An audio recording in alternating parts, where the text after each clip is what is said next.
Yeah. All right. The old kickflip Manny to Tarzan swing to 50 on the rail. Dude, this one is funny because I there's a lot of tricks, like novelty things that at this point in time hadn't been done, and I was still kind of like, and I don't. By the way, I don't mean we're on the same level because I think he's a genius and I just like to have fun. Having said that, Matt Tomasello now has sort of taken what skateboarding is now and just totally revolutionized in the direction that he wants to go in a like sort of a NASA spacey, really, really smart contraption area. But at this point, for me, I was still thinking, oh man, skateboarding could be more entertaining, you know? So let me try and throw some tricks in there maybe that will. I don't even like when I'm making tricks, I'm not thinking, oh man, I can't wait to like name this and make sure that everybody like knows that I did it. And then also, you know, like I hope other people start doing it. Like I have no thoughts about that. I'm just thinking if I was watching this video right now and I wanted to absolutely be surprised, like just surprised, like, I didn't see that coming. Because I feel like that over and above being good at something, especially skateboarding, or doing the coolest trick possible, or the cool guy trick where it's like, backsmith, backside flip, you do win. At some point when people have done that to death, even that, which takes so much skill, so much time, so much heart to ever learn, the actual value, like the watchability value goes down. And so when I was thinking about tricks like this, you know, kickflip manual to Tarzan swing, I just was thinking, all right, let me give you a trick that you know is relatively, you know, tricky to do. Kickflip Manny is just a classic. And then can I actually keep my balance enough to start rope swinging out of a manual? And those questions of like, is this trick going to get put together with the puzzle pieces of that people know 50s, people know, you know, manuals and kickflips and whatever, that I was like, it would be really rad to add two pieces of this puzzle that absolutely don't fit with each other. So I really was just like, I was psyched because I wanted it to flow. And then I wanted to not make sense at all, where you're like, but you then, how did you, like, where does the rope come from per se? Like and just, there's a lot of parts of this trick, even like the height of the rope and where I could even get up there. And dude, climbing, like shimmying up the pole in the barracks, that's like the wrong size to be easily climbable, right? And so I'm up there and I'm trying to fasten in. I think I used the ratchet strap for that too, because it's just what I had. But getting the right height so you weren't running into it and it wasn't too low for you to even grab, you know, because you don't want it too high. Because if you have a smaller rope with a swing, you'll just barely swing. I was like, no, I don't want to barely swing. So I had to get the right where I could still grab it, do the manual, not touch my wheels at the last second out of the manual, because God forbid if that happens. I'm just kidding. But you know what I mean. Anyone that skateboards, it's not satisfying. So swinging around the pole, and then the hardest thing about this trick is getting the skateboard that's already placed on the rail to be in the right trajectory of where you're swinging, to be like, I would at first I just put it at the top. I'm like, it'll be at the top. And then I remember the first one, I came around to the rail and I'm just like feet on, skateboard above me, nowhere near. And I was like, that was a great swing to not anywhere close. So, it's kind of trying to sort that out, hit my feet on the rail a bunch of times, and then move the skateboard down into position. And even then, I still think I had to like take a sticker or something. The board wouldn't stay on the rail whatsoever. I would put the board on there and I would like go to kickflip manual, and it would, because of I would be shaking the whole surface of it, that it would just start grinding down the rail. Like I would literally be swinging around and just watch the skateboard going down the rail by itself. So I finally was able to stick it to it just enough. What's hilarious, I was stuck a sticker on the bottom of the truck or something to make it really grippy. But then when I would land on it, sometimes it would just stick and I'd almost like fall to the rail. And so it's like, it's crazy. A trick like that comes down to what's sticky but not too sticky. And you're like, oh my gosh, I can't believe we're even playing this game. Anyway, so the rope swing, and then finally getting the 50 to go down that rail, it felt really good, because believe it or not, even though it doesn't seem like I'm going that fast on the rope swing, when you come around, your body weight is coming up and like wanting to smash up against the skateboard and then knock it off the rail, and your feet go out underneath you and hit your butt on the rail. So it was really hard. And the thing that I figured out is putting your heel side, since I'm regular footed, wheels against the rail, so I could swing around, smash into the wheels, that go against a rail, and it would stop my momentum just enough to let go. And what I wanted to make sure is I didn't want to get to the board and then like hang on to the rope swing so long that you're like, well, that was cheap and easy. Like I could have done that. So I made sure that as soon as I hit the skateboard with my feet, I was gone and let go of the rope. And so that's why it disappears so fast. So that was a satisfying part for me, that I felt like when this trick was done, that I was like, oh, okay, that satisfies me. That was a decent kickflip Manny. And then I obviously didn't touch on the Manny and then swung around. And the 50 was satisfying because it was at least, you know, for me, I'm like not a huge rail guy. So it was cool to get a trick on a rail in my own way. Yeah. All right. So this next trick, I'm really proud of for the simple reason that this was another concept trick for me. So basically, once again, the ratchet strap, thankfully in the barracks, there's actually a place to put the ratchet strap up so that, because the hardest part about it is where those poles are inside there. And then where, the hubba is you really got to bounce far off that, off the line. And so for me, hardest part, like I could bounce straight over the ratchet strap, no big deal, but committing to a front board, and a lot of people know this, but front boards like on top of a ledge are sketchy anyway. They're just weird because they want to throw you backwards. But for some reason, for me, when I was bouncing off of that thing, at first I was like, I don't know, do I bounce into 5-0? Do I bounce into 50? Like, what's going to do it? And it turns out the one that just like made the most sense was front board. And then when I was like, well, I'll just front board it and then go to regular. And what's crazy is it was really hard. If you ever watch this video again, notice how far it is from and obviously by the filming and the fisheye, it bends things out or in. But to me, and like the amount of speed I had, bouncing from the ratchet strap up onto that ledge was just a pickle anyway. And then flying far enough to get onto it and not shin you or like miss and shin you. Because that's the thing, is you're bouncing, but I'm really close. Anytime you get close to the edge of a ratchet strap where it's attached, there's less and less bounce. Well, the pole wasn't very far from the ledge. So where I'm bouncing off of the ratchet strap in the front board, it's not a consistent bounce. So your board doesn't always come with you. So soon you're just launching out to nowhere and your skateboard is left behind. Or because I'm so scared to not make it onto there, my back truck, as I leave the slack line, my back truck, because I'm so ready to bounce and get out of there, my back truck will catch. And then I'll just leave the skateboard that way. And so it's on a ratchet strap, it's hard not to just bounce straight up and down. So you actually have to ollie in. You have to roll and then push at the right time, and it creates forward momentum that otherwise, as soon as you bounce into it, a ratchet strap wants to shoot you back to where you are.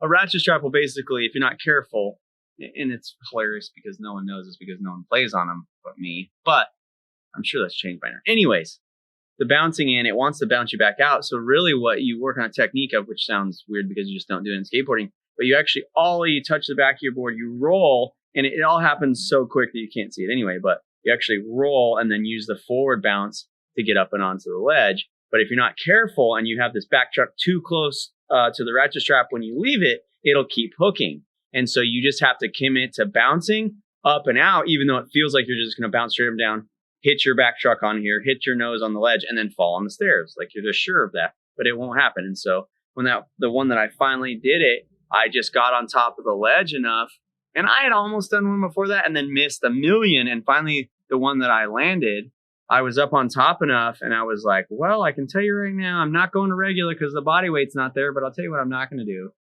Not try to land it. And for whatever reason, I got super lucky and rolled that one away fakie. Like I had never, maybe at some point I had, but before that, I had never front boarded that, like just ollied and front boarded it at all, because there are certain tricks, like when stuff is super icy, that I'm just like, yeah, I'd rather just try something crazy if I'm going to fall, not the basic trick and then die, So with that one, it was really cool because it was totally worth the risk, but it was, for what it was, pretty terrifying to me.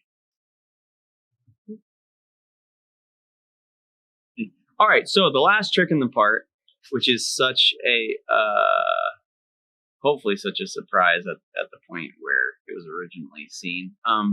This is actually Grant's idea. I had an idea like this before, and I think he had seen me do some blank deck tricks early on. I think I did some in Colorado. And I didn't see a lot of blank deck stuff before Colorado. I mean, maybe people were doing it, just not, before the internet where people are doing YouTube and stuff like that, where everything, or Instagram, where everything that's ever been done in the world is like on display, you know.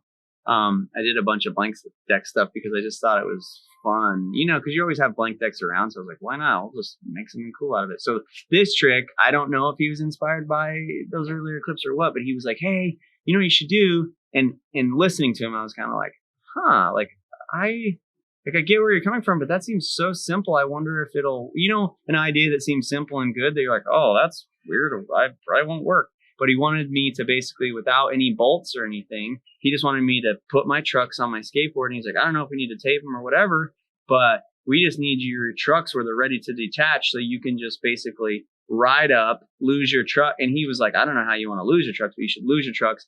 And then you should just freaking snowboard, glide down the stairs to another board. And I was like, I'm in. But what's funny in the cool little cheeky, and you won't notice it because it's like off to the far left in the clip. But if I tell you, you'll notice actually is, shocker, when you just put trucks on a skateboard with no glue or no whatever, and they're ready to come off, the balancing, like you can't move at all, or they'll turn or they'll twist or whatever. So Richie actually pushed me up to this clip. So he's in the background, like shoving me and then trying to like leave unnoticed, you know? So that's why when you watch this again later, you'll see him in the background kind of like trying to meander off like, oh no, I just dropped something back here. But he totally had to push me into that because the trucks wouldn't stay on long enough to get there. But yeah, I thought that was a clever idea. And like I said, I thought of other versions of it, but the way that Grant pitched that and whatever, I was like, yeah, that sounds awesome. It's like, it sounds actually relatively easy. And shocker, it took quite a few tries to get it just right and to land on the second board and like make it smooth or whatever. But the satisfaction of that clip for me in like a bigger sense is just the trucks hitting and kind of hitting each other and just like arriving in front of camera like that, where you're like, ta-da, the trucks are gone. Like I don't know why the way that worked out together was hilarious to me. I was like, man, that is like, if you were going to display that just right of like, gotcha, that was pretty perfect, you know? Yeah. This next clip is a cool add-on that the Berrics did when they re-released this video a couple days ago.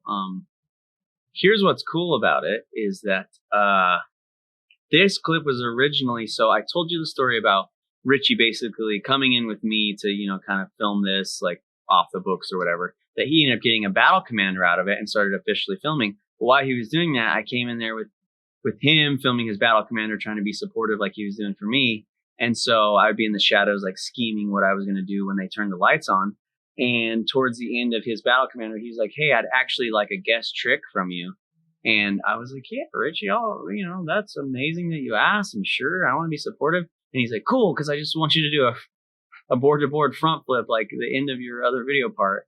And I was like, you would ask for something that hard. Like you would just, hey, really quick, I'm sure you have it in your back pocket. So when I did that trick originally, the board-to-board front flip, I did it at a street spot over this fence. And I didn't pick a set of stairs or whatever because I just felt like, oh man, my other clip was like that. What's a kind of a scary thing where my head's barely going to clear something like a fence or something sketchy, so that people will be like, oh my gosh, let me enjoy the fact that you jumped off of a skateboard, you jumped off wheels that are rolling and then flipped to another board. But I also noticeably picked a spot that I felt like was tall enough, because with jumping off wheels, your rotation is so much slower when you flip that if you're not careful, you end up on your back because there's just not enough time in the air because you're just not high enough. So when he was like, yeah, just do it in here, I was like, I don't know why, because there's a wedge over stairs that would probably bump you up more. But I think he was just thinking wow factor. And he was like, yeah, so do it down the 7. And so the hardest part about the doing down the 7 is it's not tall enough to really do that trick properly. And so the learning curve, I think I drug some sofa cushions in there and tried a couple just to see if I would die. And I didn't, but I also wasn't rotating very fast, where in the other clip of the board-to-board front flip, I just put a rock in front of where my takeoff was. So because my skateboard kept hitting the fence and then falling in between, and me and Mark Spencer would have to reach down in there and get it. Well, funny enough, when Adam Miller saw that trick in my video part, he's like, well, I want to do, you know, kind of like a board-to-board backflip. I think he saw my video and thought, oh, William put that rock in front of his skateboard to stop his skateboard and then catapult him and help his flip go faster. Funny enough, that's not what that was for at all. But when I saw him do it, I realized, oh, that's really cool. He helped himself backflip or whatever by hitting the curb and catapulting. That way, you are flipping off wheels while at the same time you have a little bit of a buffer there in case you totally blow it. Well, this was good. Like, if you watch that board-to-board front flip, I don't end up using it, but in my head, I put a curb or something at the top of the stairs because mentally it made me feel like, worst case scenario, I'm going to try not to use it. Worst case scenario, if I have to, I'll hit that curb and try and catapult and get the momentum high enough to flip. But I didn't really work out that way. But if you look at the footage close, you can see that bumper there ready to go. Second, that bumper is also used for, which if you have a fence like the original one I did, if you have a fence there, you don't have to worry about it. But what ends up happening, and I end up using this, and you'll see in my new video part, the momentum and the eventuality of what it is your first skateboard that you jump off of. If you don't put something there, even if you're not using it to catapult yourself and you can jump, which if you're on something high enough, you can just flip off of it and whatever. Your first skateboard you take off, oftentimes will fly down the stairs with you perfectly and then hit your first skateboard out of the way. And then you can't land on it anyway. So it's hilarious because putting a buffer there helps your skateboard not fly down the set and then possibly kill you out of nowhere for no particular reason while you're trying to land something else. So, funny enough. So, you know what I really like that they did on the re-release of this part is my good friend Daniel Ilabaka ended up coming into the, you know, I came back from a Spider-Man movie or something and finally was like, all right, I got another chance to get into the barracks and make this thing happen. Let's do this. And so, you know, he was like, oh, I've never been to the barracks. I want to go down there. So I took Daniel in there with me, and he's like a big parkour guy and like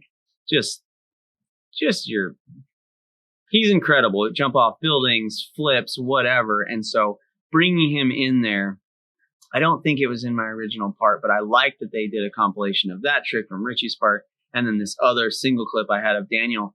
And if you know anything about the old barracks, on top the like thing he takes off from here when he does the front flip to shoot the basketball into the basketball hoop, he like literally flips over the back of the basketball hoop here, and then he totally makes the shot completely upside down and then falls forever and then finally rolls out of it. Dude, if you jump off that thing in general, you are so bummed. So to flip off of it and then to throw a basketball into hoop and aim, everybody there, like, I think I saw a couple of people in old videos go off the top of that thing maybe, but nobody really wants to. And I don't know if they ever did it to flat. I think they maybe did it to the deck below or whatever. But that footage still to this day stands. I'll do a bunch of crazy stuff, but when it comes to like murdering your feet, jumping off a drop that's too big, and then focusing on something else while flipping, probably not.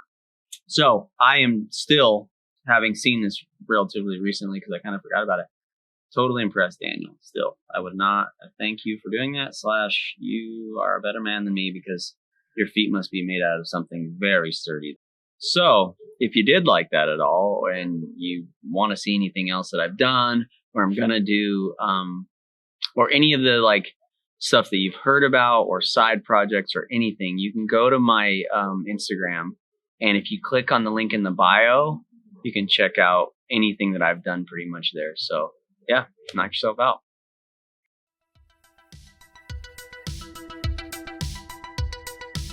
Can you believe? I mean, look at this. Come and look at this. Here we go. For the love of biscuits. We'll have to have 2 files now. Yeah, true. Can I just cut, babe? Yeah, why not?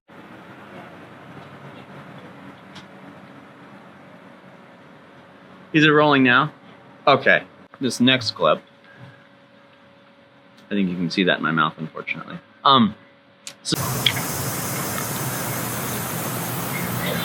Hopefully you guys, why